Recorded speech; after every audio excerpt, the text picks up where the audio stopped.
G'day, it's Joel Rasmussen from Southern Cross Combat, and I'm here with Mr. Quillan Salkilld. Quillan, I am absolutely annoying you on your time off, but thank you very much for the time. You're in Melbourne. How are you enjoying Melbourne? It's good, you know. I like to, you know, we're here for what was meant to be for Annie's fight.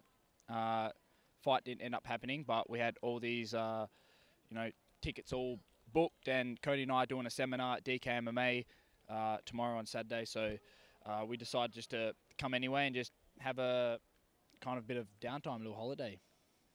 That information for that seminar will be in the description. We were talking about it a little bit before, but talking about seminars, how do you find teaching? You're a young guy, so I understand if teaching isn't the, you know, people associate being a coach with like the old experienced dude. Not to say you're not experienced, but how do you find being a coach, and how do you find teaching? It's fun. I like showing the stuff that I know. I don't teach stuff outside of my realm and like my specialty. So, you know, I like to just show the stuff specifically that I'm really good at myself, and I'm confident in showing all the small details. So, yeah, I actually quite enjoy it a lot. Now, of course, you are now a UFC fighter, which it has been a long time coming. It's been a hell of a road. But when you hear that, when I say that, how does it feel? How does it feel to be a UFC fighter? It makes me feel posh, mate. I feel like an upper-class citizen. I can look down on everyone. All right, that's how I feel. I feel smug. All right, so I feel like everyone.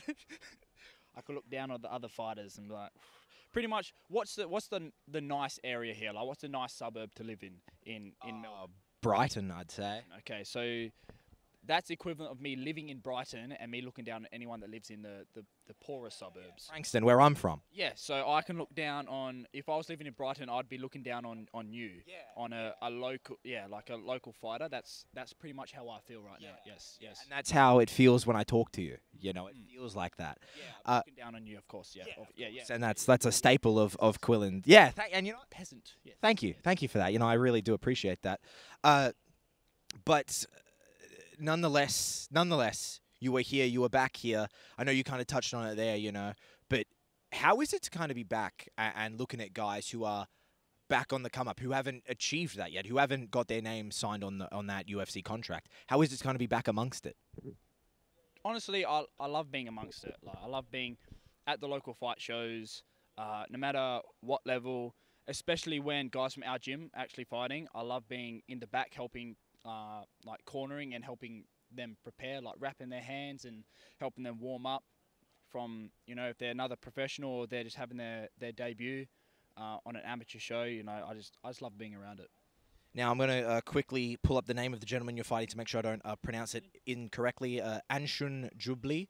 You're making a UFC debut against him. How did I do? Do you know how to pronounce it? I think that's right. I think it's Anshul. Anshul. Ooh, yep, that's an L. An L with an L, yes. Sorry, bro. I don't have my glasses on.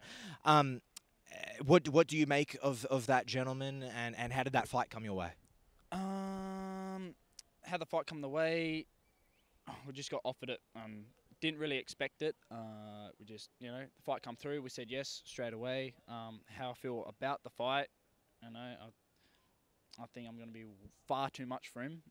He seems like, you know, according to his last fight, he doesn't like to get barked at. So this guy barked at him in the last round. He didn't like it. He got knocked out. So I'm going to do that from the get-go, I'm pretty sure.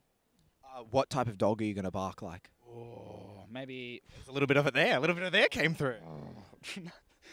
No, it has to be like a big dog. It has to be a big dog, a scary one. It can't be like a chihuahua, you know, so it's got to be maybe a pit bull. You know, our gym logo is a pit bull, so I'm going to have to, you know, reenact that in the cage. What do you think of the rapper pit bull? The what? The rapper. Oh. The rapper pit bull, you know? Mr. Worldwide? The best, the goat. Yeah. Maybe you walk out to some pit bull? No.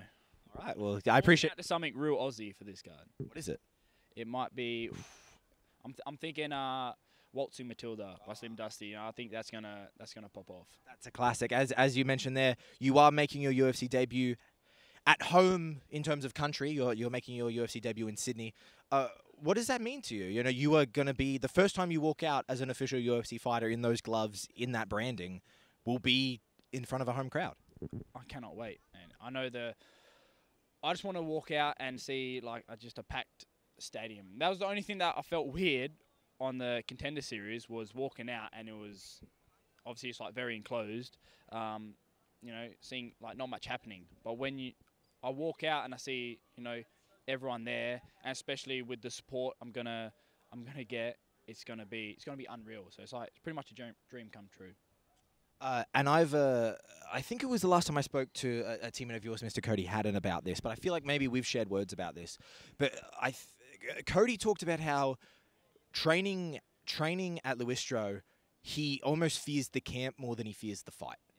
Of like, oh my God, I have to go through hell. The fight could be over quickly, get a quick knockout, but he knows the camp is going to suck. This fight will be the biggest fight of your life, the biggest fight of your career, as they have been for the past few years. But is that maybe a sense of dread? How are we feeling about knowing like you've made it to the dance, now it is time. This is kind of where the real work begins. Yeah, I'm dreading the camp already.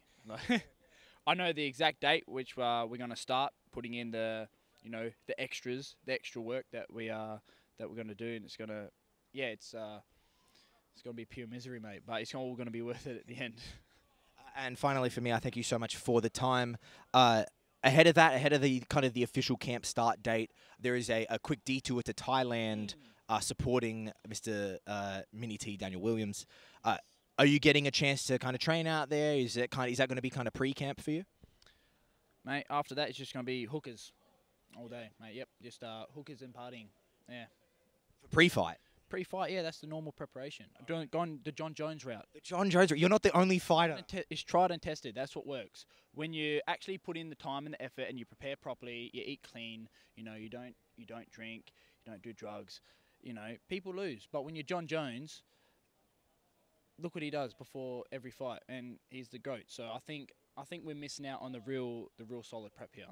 You're not the only man this weekend to have mentioned Jon Jones to me. A gentleman by the name of Lockjaw Justin Van Heiden, who's going up to lightweight, obviously your weight class, told me he talked about Jon Jonesing his way up a weight class. So it's very interesting that you also bring up Jon Jones to me.